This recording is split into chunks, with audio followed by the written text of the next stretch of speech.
اعوذ باللہ من الشیطان الرجیم بسم اللہ الرحمن الرحیم قال اللہ تبارک و تعالی فی کلام المجید واشکروا لی صدق اللہ مولانا العظیم۔ معزز سامعین و ناظرین، اللہ رب العزت کا کروڑ مرتبہ احسان عظیم ہے اور آقا کریم صلی اللہ علیہ وآلہ وسلم کے نالین پاک کا صدقہ ہے کہ ہمیں زندگی میں ایک بار پھر عید الفطر کی خوشیاں نصیب ہو رہی ہیں۔ عید الفطر یہ وہ عظیم دن ہوا کرتا ہے جس کی حقیقت میں دو زاویے ہیں۔ عمل ایک ہے، زاویے دو ہیں۔ ایک زاویہ وہ ہے جس کا تعلق اللہ رب العزت کی ذات کے ساتھ ہے، اور دوسرا زاویہ وہ جس کا تعلق مخلوق خدا کے ساتھ ہے۔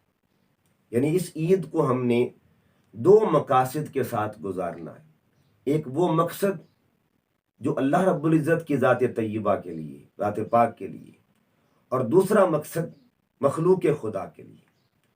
اللہ رب العزت کے ساتھ جو تعلق جس کا سبب یہ عید بنتی ہے، اس تعلق کو تعلق بالشکر کہا جاتا ہے، اور مخلوق الہی کے ساتھ جو تعلق ہے اسے تعلق بالفکر کہا جاتا ہے۔ سامعین محترم، ہر عمل کے دو زاویے ہوتے ہیں۔ ایک وہ زاویہ ہے جو اللہ رب العزت کے ساتھ تعلق مضبوط کرتا ہے، حقوق اللہ کا جو ہے پہلو اس کو مضبوط کرتا ہے، اور دوسرا زاویہ حقوق العباد کا پہلو مضبوط کرتا ہے۔ نماز اللہ کی عبادت ہے، اللہ کی بندگی ہے، لیکن نماز بھی ہمیں دو پیغام دیتی ہے، دو میسج دیتی ہے۔ جب ہم نماز شروع کرتے ہیں تو نماز کا آغاز ہم ثنا سے کرتے ہیں، سبحانک اللہم و بحمدک و تبارک اسمک و تعالی جدک و لا الہ غیرک۔ اور جب ہم نماز مکمل کرتے ہیں تو نماز کا اختتام، نماز کی تکمیل ہم دعا پہ کرتے ہیں، ربی جعلنی مقیم الصلاۃ و من ذریتی ربنا و تقبل دعا ربنا اغفر لی ولوالدی وللمؤمنین یوم یقوم الحساب۔ ثنا بھی نماز کا حصہ ہے، دعا بھی نماز کا حصہ ہے، مگر دونوں الگ الگ میسج دیتے ہیں، پیغام دیتے ہیں۔ نماز کا اول یہ پیغام دیتا ہے کہ ثنا اللہ کے لیے، اور نماز کا آخر یہ پیغام دیتا ہے کہ دعا مخلوق کے لیے کرنی ہے۔ یعنی ثنا اللہ کے لیے کریں اور دعا مخلوق کے لیے کریں۔ بڑائی اللہ کی بیان کرنی ہے، بھلائی مخلوق کے ساتھ کرنی ہے۔ عمل ایک ہے مگر پیغام دو ہے۔ اسی طرح آپ زکوٰۃ کو لے لیں، زکوٰۃ ایک عمل ہے مگر اس عمل کے دو زاویے، دو پہلو ہیں۔ ایک کا تعلق حقوق اللہ کے ساتھ ہے اور ایک کا تعلق حقوق العباد کے ساتھ۔ حقوق اللہ کے ساتھ کیا تعلق ہے کہ زکوٰۃ کس کے لیے دینی ہے؟ اللہ کی رضا کے لیے، اللہ کی خوشنودی کے لیے، اللہ کے قرب کے لیے زکوٰۃ دینی ہے، اور دینی کس کو ہے؟ مخلوق خدا میں جو مستحق لوگ ہیں ان کو دینی۔ امر اللہ کا ہے، دینی بندوں کو ہے۔ امر کے صورت میں آپ نے یعنی تشکر کی شکل جو ہے اختیار کرنی ہے، اور مخلوق کو دیکھ کے تفکر کی شکل اختیار کرنی ہے۔ تشکر اللہ کے لیے اور تفکر مخلوق کے لیے۔ اسی طرح آپ روزے کو لے لیں، روزہ عبادت ہے، اللہ کے لیے رکھا جاتا ہے۔ حدیث قدسی میں آتا ہے، میرے آقا علیہ السلام نے فرمایا، اللہ فرماتا ہے الصوم لی وانا اجزی بھی، روزہ میرا ہے اور اس کی جزا میں خود عطا فرماؤں گا۔ اللہ کی ذات کے لیے، اللہ کی خوشنودی کے لیے، اللہ کی رضا کے لیے رکھا جاتا ہے۔ اور اگر کوئی بندہ روزہ نہ رکھ سکے، ہمت نہ ہو، طاقت نہ ہو، تو وہ فدیہ ادا کرے۔ تو فدیہ کس کو دینا ہے؟ مخلوق کو دینا ہے۔ اسی طرح اگر بندہ روزہ توڑ بیٹھے تو اس کا کفارہ جب ادا کیا جاتا ہے، روزہ توڑا تو مجرم وہ اللہ کا ہوا، روزہ توڑنے والا بندہ۔ لیکن اب روزہ توڑنے پر جو کفارے کی شکل کیا ہے، تو وہ یہ ہے کہ 60 مسکینوں کو کھانا کھلا، یا 60 روزے رکھو، یا غلام آزاد کرو۔ ایک پہلو کا تعلق جو ہے اللہ کی طرف جا رہا ہے، شکر کی طرف، یعنی 60 روزے رکھنے ہیں تم نے، تاکہ اللہ پاک ان 60 روزوں کے بعد تمہارا کفارہ جو ہے، وہ جو گناہ ہے، اللہ اس کو معاف کر دے۔ اب دو شکلیں ایسی ہیں جن کا تعلق مخلوق کے ساتھ ہے، کہ 60 مسکینوں کو کھانا کھلائیں اور غلام آزاد کریں. یعنی عمل ایک ہے، زاویے دو ہیں. زاویہ تشکر بھی ہے اور زاویہ تفکر بھی ہے. پھر دیکھ لیں یہ جو عید الفطر ہے، عید الفطر کے بھی دو زاویے ہیں. ایک وہ زاویہ ہے جس کا تعلق شکر کے ساتھ ہے، اور ایک وہ زاویہ ہے جس کا تعلق فکر کے ساتھ ہے.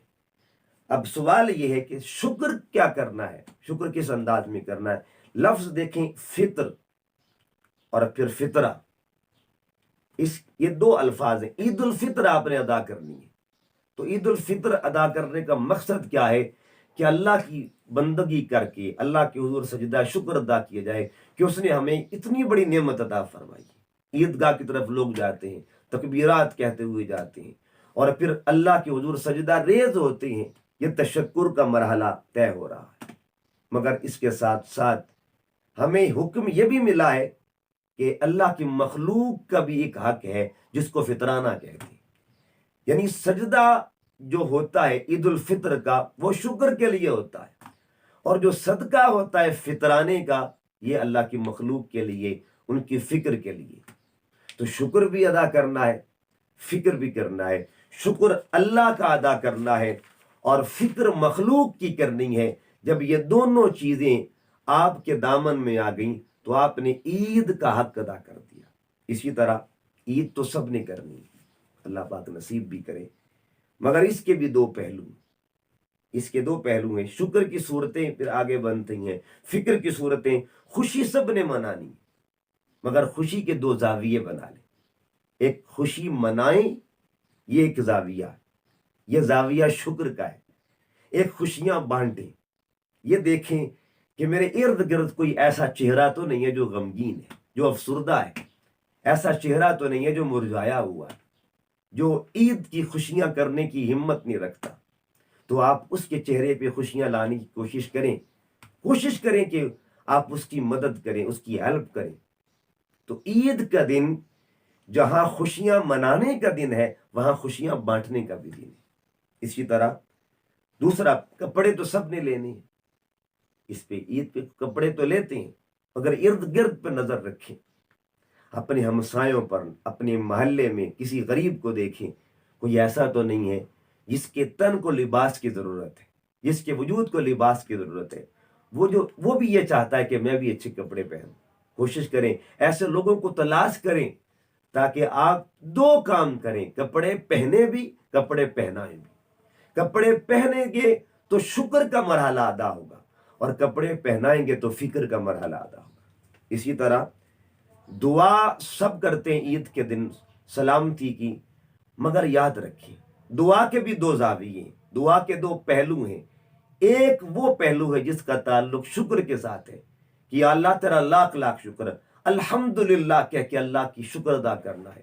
دعائیں کرنی ہے کہ تو نے مجھے سلامتی دی، تو نے مجھے عید کی خوشیاں عطا فرمائی. لیکن دعا کے ساتھ ساتھ، کرنے کے ساتھ ساتھ دعائیں دینی بھی ہیں. دعاؤں میں یاد بھی رکھنا ہے، حضور کی امت کو یاد رکھیں. جب دعا کرنی ہے نا عید کے دن، تو اپنی دعا میں کشمیر کے مسلمانوں کو یاد کریں، فلسطین کے مسلمانوں کو یاد کریں، مظلوم امت کو یاد کریں، جہاں جہاں میرے آقا کی امت موجود ہے، تاکہ آپ کی خوشی مکمل ہو سکے. خوشی مکمل کب ہوگی؟ جب دعا کرنی بھی ہے اور دعا دینی بھی ہے. دعا کرنے کا تعلق شکر کے ساتھ ہے اور دعا دینے کا تعلق فکر کے ساتھ ہے. اسی طرح کھانے کا اہتمام ہوتا ہے عید کے دن. تو یہ دو قسم کے حکم ہیں حدیث پاک میں، قرآن پاک میں. اللہ دونوں کو پسند کرتا ہے اور حکم بھی دیتا ہے. کلو، یہ بھی حکم الہی ہے. اطعمو، یہ بھی حکم الہی ہے. کلو کا مطلب ہے کھانا کھاؤ، اور اطعمو کا مطلب کھانا کھلاؤ. یہ دو سنتیں بھی ہیں، یعنی کھانا کھانا بھی سنت ہے اور کھانا کھلانا بھی سنت ہے.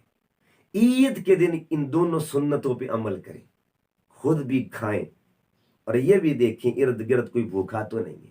آپ تو عید کی خوشیوں میں کھا رہے ہو اور کوئی آپ کے ہمسائے میں بھوکا بیٹھا ہو، تو آپ جب کھائیں گے تو کھا کے اللہ کو شکر ادا کریں گے اس کی نعمتوں پر، اور جب کھلائیں گے تو اس مرحلے کو مرحلہ فکر کہتے ہیں. تو عید کا دن جو ہے اس کے دو پہلو یاد رکھیں. یہ یوم فرحت بھی ہے اور یوم نصرت بھی ہے. فرحت اپنے لیے، نصرت دوسروں کے لیے.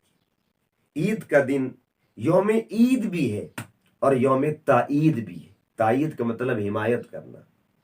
یوم عید کیا ہے کہ اپنی ضرورت، اپنی محبت، اپنی خوشی کو ہے اس کا اظہار کرنا.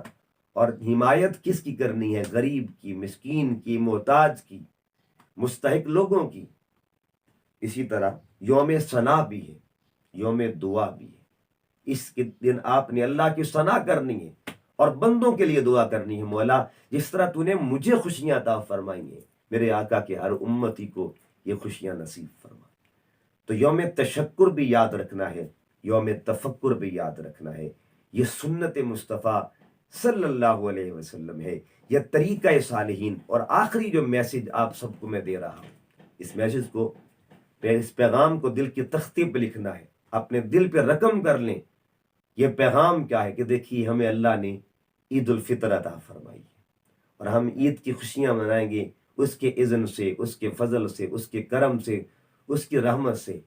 سب سے بڑا میرا پیغام یہ ہے، اس دن آپ نے درود و سلام درود پڑھنا ہے. میرے آقا صلی اللہ علیہ وآلہ وسلم کی ذات طیبہ پہ درود کے گجرے نچاور کرنے. کوشش کریں کم از کم 100 مرتبہ عید کے دن آقا کریم کی ذات پاک پر درود و سلام پڑھا جائے، تاکہ یہ احساس لوگوں کو بھی دیا جا سکے کہ یہ خوشیاں ہمیں کن کے صدقے ملی ہے، کن کے وسیلے سے ملی ہے، کن کے سبب سے ملی ہے. یہ جتنی بھی عیدیں ہیں ساری عیدیں وسیلہ مصطفیٰ کی سے، صدقہ رسول کے ساتھ ہیں. تو کوشش کریں عید کا دن درود و سلام کے ساتھ ضرور گزاریں. اللہ رب العزت کی بارگاہ میں دعا کرتے ہیں اللہ پاک ہمیں اس دن کو یوم تشکر کے طور پر بھی منانے کی توفیق عطا فرمائے اور یوم تفکر کے طور پر بھی. تشکر کا پہلو اللہ کے لیے ہے اور تفکر کا پہلو مخلوق کے لیے ہے. جب یہ دو پہلو ہماری عید کا حصہ بنیں گے تو عید کامل اور مکمل ہوگی. وما علیہ الا البلاغ.